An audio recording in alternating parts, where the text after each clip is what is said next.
Selamat pagi, semangat pagi. Kita bertemu lagi dalam Sapaan Firman Umum GKI Ngupasan. Harapan. Satu kata yang penuh dengan makna. Satu kata yang membuat kita seketika mengingat masa lalu dan masa depan. Harapan seperti oli pada kendaraan supaya mesin bisa bekerja dengan baik dan lancar. Bahkan kendaraan yang satu dengan yang lain membutuhkan kadar oli yang berbeda-beda.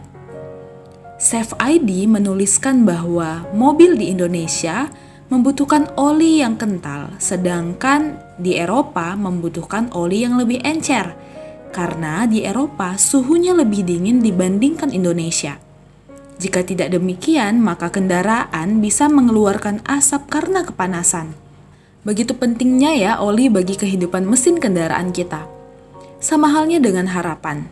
Setiap orang memiliki harapan yang berbeda-beda. Harapan adalah hal yang penting dalam diri seseorang. Namun harapan tak kasat mata. Tidak dapat dilihat langsung oleh mata kita. Seolah keberadaannya tidak begitu mempengaruhi hidup kita. Namun sesungguhnya harapan itu seperti motivasi yang mendorong seseorang untuk tetap bertahan, yang mendorong seseorang untuk tetap berjuang, yang mendorong seseorang untuk tetap hidup. Menurut Bapak Ibu sekalian, adakah manusia di dunia ini yang tidak membutuhkan harapan?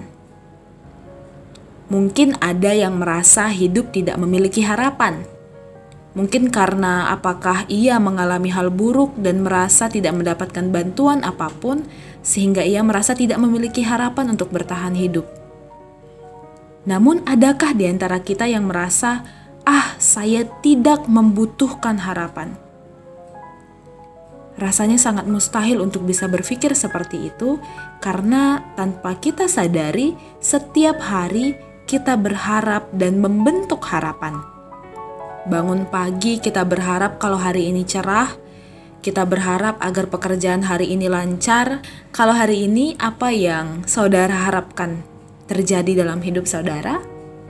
Setiap hari kita hidup dalam pengharapan. Harapan adalah hal yang membuat kita jujur bahwa kita adalah manusia yang memiliki kekurangan, sehingga kita mengharapkan sesuatu dari luar diri kita yang mau mengisi kekurangan kita. Seperti itulah manusia mulai mengenal Tuhan, ketika manusia menyadari bahwa dirinya lemah, memiliki kekurangan, memiliki kerapuhan, sehingga segala kekurangan itu membuat kita membutuhkan sosok Tuhan yang mau menolong kita. Begitulah yang juga terjadi pada bangsa Israel yang kerap kali mengalami penjajahan dari masa ke masa. Kurang lebih 300 tahun masanya bangsa Israel berharap dan menanti-nantikan utusan Tuhan yang menyelamatkan mereka dari penjajahan. Utusan yang mereka sebut Nabi, Mesias, Juru Selamat, Elia, Raja, dan sebagainya. Sampai-sampai mereka mengira bahwa Yohanes Pembaptis adalah penyelamat itu. Namun Yohanes dengan rendah hati mengatakan bahwa bukan, aku bukan yang kalian maksud itu. Sebegitu berharapnya bangsa Israel agar Tuhan mengirim utusannya untuk mereka. Karena bangsa Israel menyadari keterpurukan mereka, kekurangan mereka, dan ketidakberdayaan mereka di tengah penjajahan bangsa-bangsa lain. Bapak, Ibu, dan Saudaraku, berbicara tentang harapan, kita tidak hanya melihat masa depan saja, tetapi melihat kekurangan kita di masa sekarang. Apa yang masih kurang? Apa yang membuat kita merasa lemah? Kita akan sulit berharap jika kita tidak tahu dan tidak mau tahu tentang apa yang kurang dari diri kita, apa yang kurang dari lingkungan kita. Di awal tahun ini banyak yang mulai mengutarakan harapannya di tahun 2022. Mungkin kita salah satunya. Buatlah harapan. Apa yang Bapak Ibu harapkan terjadi di tahun 2022 ini? Apa yang Bapak Ibu harapkan terjadi pada keluarga kita? Apa yang terjadi pada gereja kita?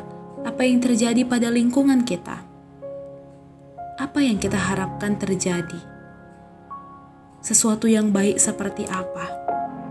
Namun jangan hanya berharap, tetapi jadilah harapan bagi orang lain dan sesama. Dengan begitu, apa yang kurang akan terasa cukup. Amin. Tuhan memberkati harapan kita sekalian.